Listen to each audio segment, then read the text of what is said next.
Ei enam. Mis sina? Nii. Ma sain just telefonikõne Eestist, ma rääkisin Kati Murutariga ja Kati Murutar ütleb, et ta tahab sind kohtusse kaevata, sellepärast, et sa nimetasid teda väärikaks daamiks.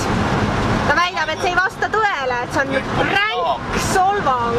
No mis ta siis ütles, kes ta siis on? Ta ütles, et see on ränk solvang, et ta ei ole mingi daam. Kes siis? Ta ei soovi seda kommenteerida, aga ta ütles, et ta kavatseb anda sisse hagi.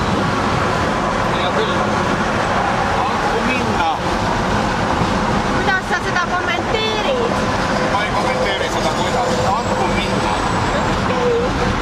Aga mis sa arvad, kas ta on siis daam või ta ei ole daam? Mina jään enda juurde, et ta on daam, väärikas.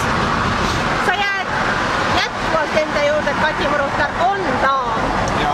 Aga mida sa ütled nendele arvukatele meie blogi kommentaatoritele, kes on seda väidet ümber lükanud, väites, et Kati Murutar ei ole daam?